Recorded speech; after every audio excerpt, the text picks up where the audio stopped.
I think at a young age, I realized that there's sort of talkers and doers, and I never wanted to be the talker. I was like, well, actually, what I see or what I feel or something, I just want to put it in reality. I just love learning new things. First day of school every year was sort of, I was so excited about it. But then there was all the sort of the rules and the rhythm and I couldn't really do that. And so I did very poorly in school. I mean, it was bad. It was just bad. You know, I got bullied a little bit in school and I don't know, I wasn't maybe the strongest kid or something.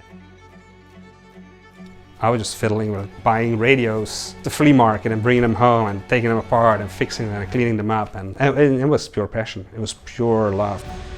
I think I was the youngest in our country to get a ham radio license at like 14. I remember going to vocational school and I got a classic education in machining and welding and then plumbing and electricity and electronics. Once you understand technology and can do a little bit more with it, can build upon it, it's a superpower. It saved my life over and over again almost, right? It's like every time technology combined with something else always pushed me forward to the next place in life, right? To the next thing. You know, I was like, oh, I want to see the world and I don't want to become a plumber, you know, or a factory technician. I wanted more. And so I sort of got a taste of arts and music. So I ended up going to local film school and I graduated in the camera department. But again, it was that same thing of people telling me like, well, there's no one who ever worked, like everyone works for a TV station. Like, I don't want to work for a TV station. You know, I want to have a career in film. Interestingly enough, I ended up on a lot of film sets doing food shots and, you know, all these slow motions of the beer shots. We were shooting with a film camera in those days. I found that camera for sale on eBay. The only thing, I was living back in Europe in Belgium, which is a small country between France and Holland and Germany. With the little money I made cherry picking or fruit picking, I bought a ticket. It was my first time in the US when I was like maybe 22 or 23 or something. And I drove up, I remember I got to San Francisco and drove up to Ashland, Oregon and found this film camera that a scrap metal guy bought from a military sort of surplus store. And so I bought it, I remember, for $80, but these cameras we were renting for thousands of dollars back then. I remember very well because it was still labeled like property of the US Air Force, which I was like, oh, I need to take this camera apart and get it in my luggage and get to US Customs and get it back to Europe. And I was like, what, they're gonna stop me. Customs is gonna stop me. It's got like a camera that says like property of the US Air Force, so I'm gonna end up in prison or something.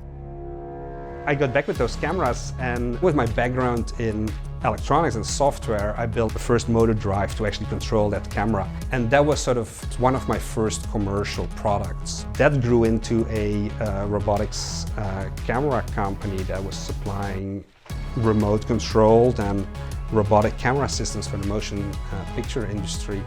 Worked with a few big names like Panavision and Danny Claremont and these guys. So up to the point where we got a Scientific and Technical Academy Award nomination. So that was the moment that clicked for me. Like once I built something and people wanted it and they get use out of it, I sort of figured out that you can build something and that you can actually be successful with it.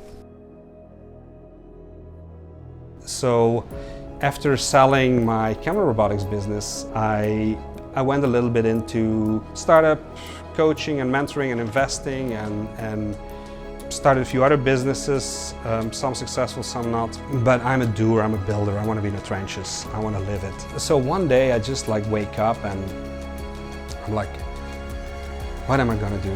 I just want to do something else. I'm just fed up sitting behind my computer. I love bread. I grew up with amazing fresh bread every day, local bakers, and I just couldn't find any good bread. And I had been baking for a long time. I just got onto this path or rabbit hole of designing an artisan baking oven like I wanted it. And there were quite a few products on the market and I wasn't very happy with them and it was hard to get. I wasn't well supported. So I sort of set out to design the artisan baking oven of my dreams. You know, we went through all these iterations to prototype, after failure after failure, after grinding and drilling and starting over. And then finally it came all together.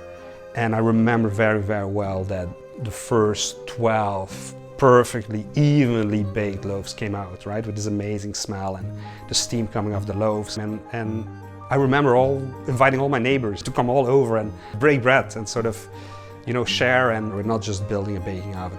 We're sort of building all the tools a community-based bakery needs, and that can be a coffee shop, it can be a home baker, to run their business, to scale their business, and to create the life they envision for themselves, being independent and being self-reliant. For me, it was not just about building the oven. It was about building community. It was about the people. This is sort of the culmination of all these phases in my life where, as a small kid looking at the insects and the ants and the grass, and then getting interested in technology, and then getting interested in art, and then building my camera systems and selling a business and getting back in technology, and then getting very interested in the human side and in the community side. And No Simply Bread is this thing that brings it all together. It was quite an amazing experience to sort of have built something that then just brings joy to so many people. Cheers. Cheers. Cheers. Cheers.